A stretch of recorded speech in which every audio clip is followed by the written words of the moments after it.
Took another little hiatus there. This time mostly due to sheer apathy. But yeah, something I really forgot to mention in the last part that I'd like to briefly talk about is oh yeah, I mentioned last time that I'm quite a big fan of the TV series Game of Thrones. You might not have heard of it. It's fairly obscure. It's just fairly up and coming at the moment. But should I say moment? But no, I shouldn't.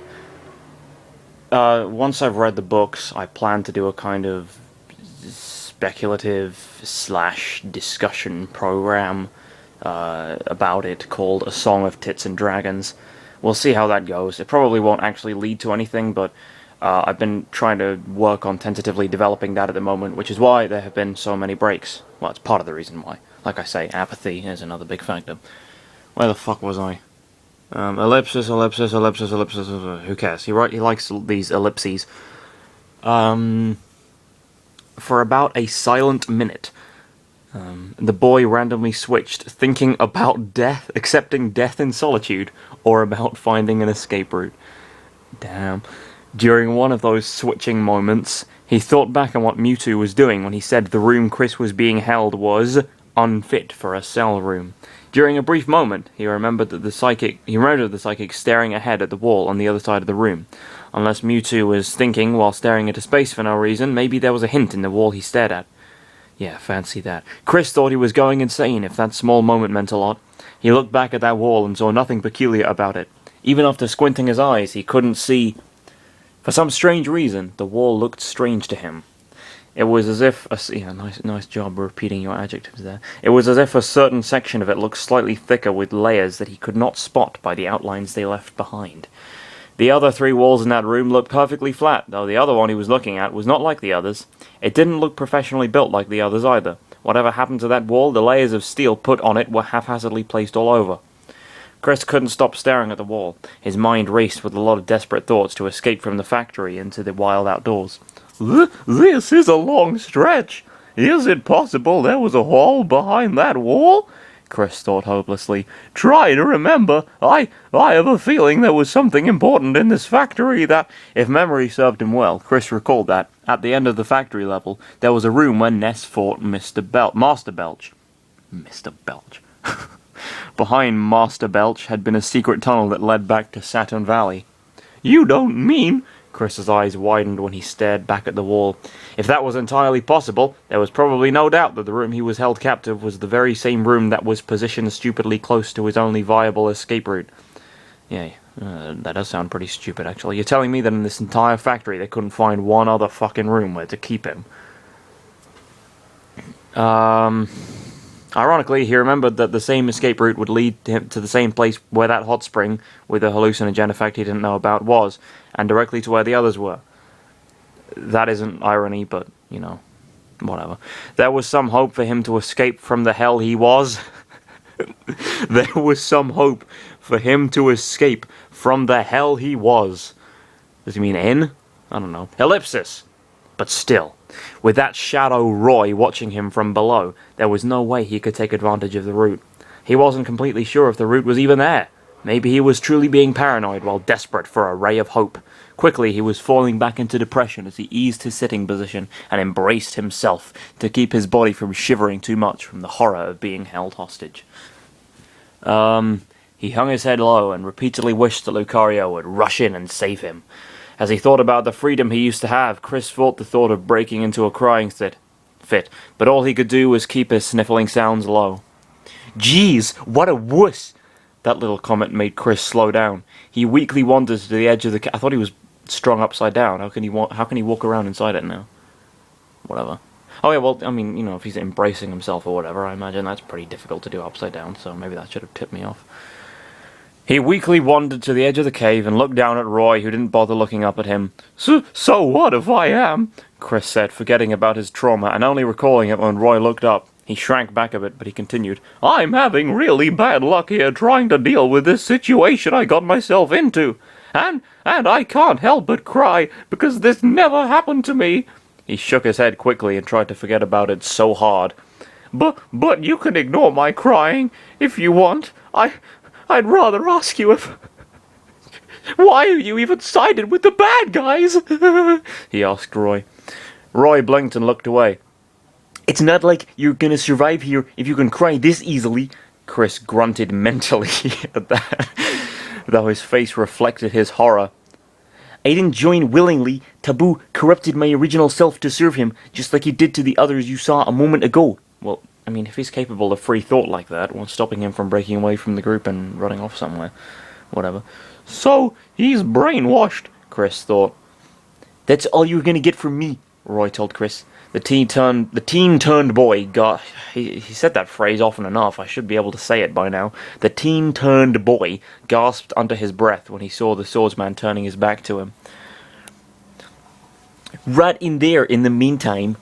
There was some meaningful progress in his big predicament, Chris thought. He wanted to get more insight on Roy's behaviour and how he got brainwashed. Though, the horror of being there with no means to get a safe getaway made him shrink back on his position. Once more he prayed for dear life that Lucario would come in to rescue him, and he felt very guilty that he was rendered useless on top of that. Saturn Valley. A rock suddenly hit Ness on the back of his head, snapping him out of his sleeping state. His body suddenly feeling all that hot water around, he tossed his hands frantically trying to get out from the body of water, until it dawned on him that he wasn't in danger.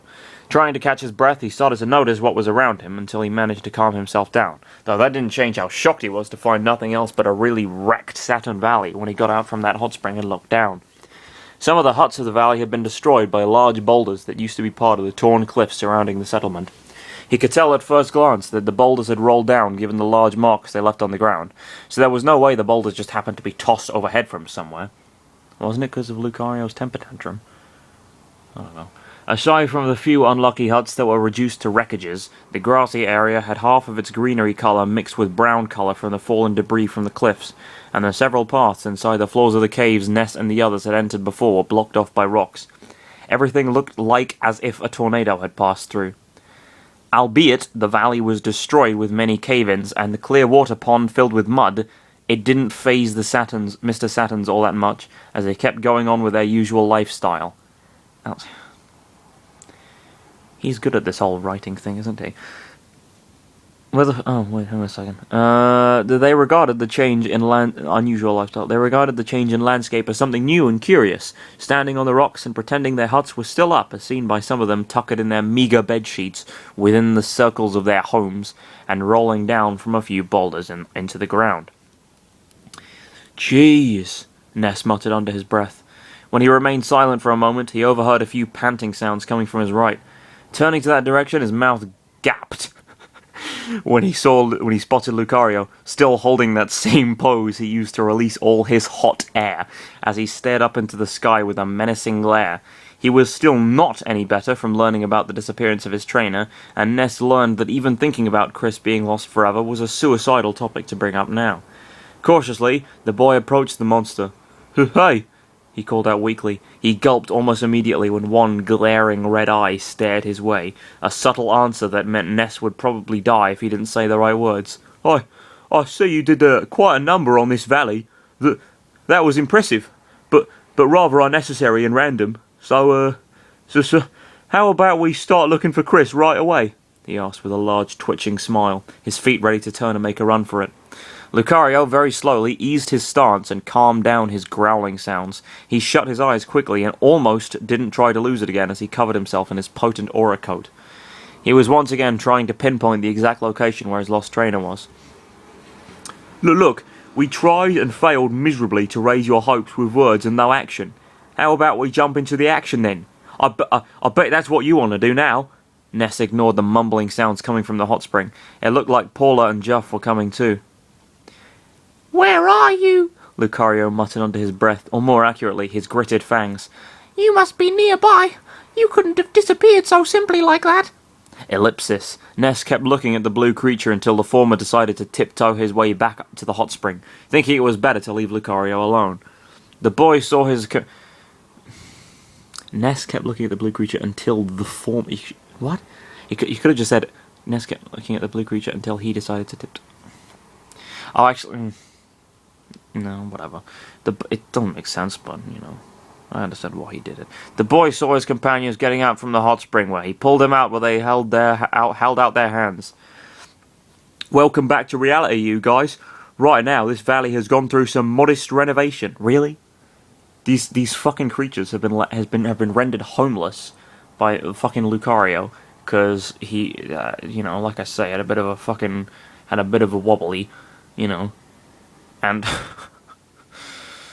and the best word you can use to summarize the whole thing is some fucking sarcastic bullshit about their modest renovation. You are a prick, aren't you? Ugh, whatever. Not as much as fucking Lucario with his fucking, oh, just, I bet they're not even going to offer to help rebuild their houses or whatever, They've essentially just ruined all these people's lives. Yeah. This is a really funny story, Aura Channel, Chris. Fucking, yeah, Super Smash Brothers. Whenever I play that game, I always think of fucking caveman eugenics, fucking murdering crocodiles, post-traumatic stress disorder, and homelessness. Ha! Ha ha!